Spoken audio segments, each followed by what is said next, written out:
Hello everyone, this is Maureen and welcome to My Crochet Story.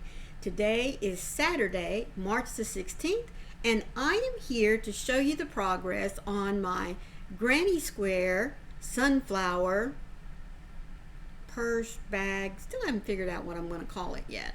But before I get to that, let me say thank you to all of you that are popping in just to get caught up on my little project here. You know I greatly appreciate you taking some time to just sit a spell and see what it is that I'm up to.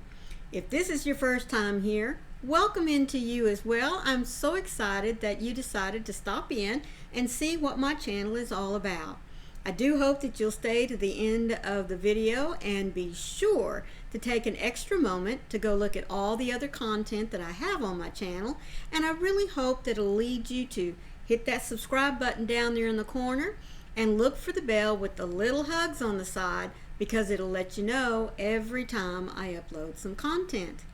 And speaking of content, I would greatly appreciate it if you did two things for me. One, be sure and leave me a little like, means hit it with your thumb, and also leave me a comment down in the comment section. That way I know who it is that stopped in to see me.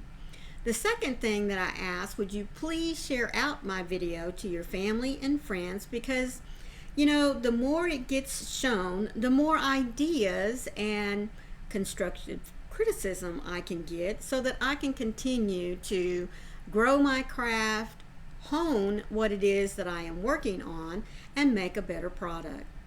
So, as you all know, I have started a little sunflower, I don't know, I guess we could call it a purse. I am going to make a back for it, make the bottom and sides, give it a handle. So I guess we could call it a purse. I have some, I found some really cute sunflower fabric that I'm going to use to line the inside of it with.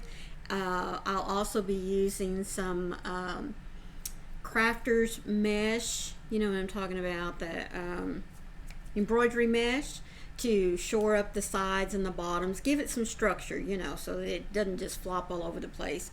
At first I was just going to give it along the bottom and the sides, but I think I've talked myself into now just going ahead and stiffening up everything. So today I was really hoping that I would have the back done for you. Well, let me tell you folks, I got started on it, but you see this little ball over here? Yep, I am ripping it out. I'm going to have to start over. Can you take a guess as to why? Well, after I had crocheted my squares together, I did take the time to not only measure, all right, from corner to corner, but I also took the time to count the number of stitches that I had along the edge here and along the edge here, which should have been the same, and it is the same number of stitches. So that when I went to start making the back, that I would have the same number of stitches to go across the bottom whenever I hooked it in, and to go up the sides whenever I hooked it in. Well, as you can see, I got her going. But do you notice anything about this? You think you can take a guess as to why I'm having to rip it out? Now, it's not because of the color, because I wanted the color here to match the color that I did on the squares. So hopefully you can see right off the bat why I'm ripping it out.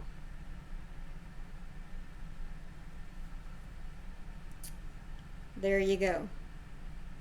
Now, what do you think caused this discrepancy here? You want to take another guess? Wasn't my tension, because my tension very rarely changes. It doesn't matter if I'm working with cotton or acrylic or just whatever. Just a second, I kind of got this. I'm trying to roll it up so that I can stuff it back into the skein that I'm working on without cutting it, because I sure as the world did not want to cut it up. Yeah, there it is. Well, Maureen picked up the wrong hook. Yep. Maureen picked up a I instead of a G. That's exactly what I did. I did not pay attention to the hook that I was working with. And you know, this is a lot of work for me to have to pull out and start all over again. But that's what we do. There's no way I could have made that work even if I wanted to.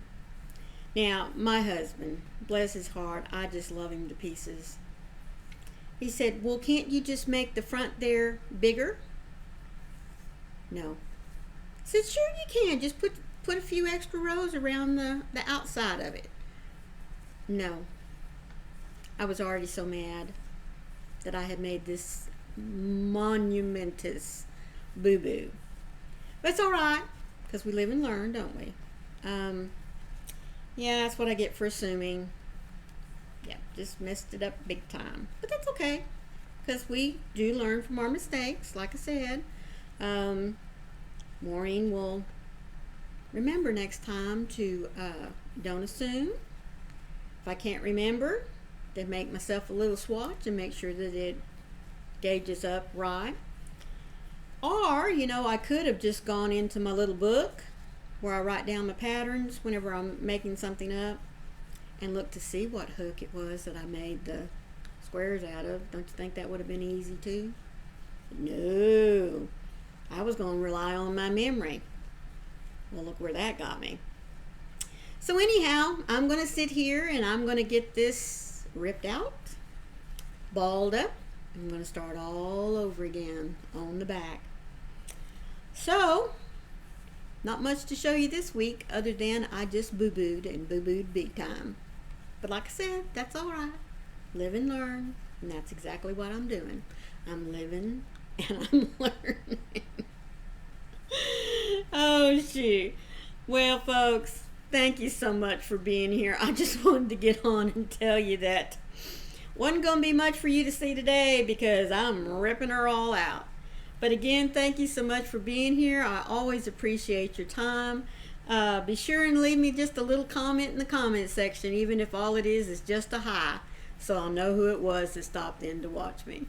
So until tomorrow, please remember, be the light out there in the darkness for someone today, because you never know. Could be your light, that special light that was given to you that they need to see. I love you all. Bye.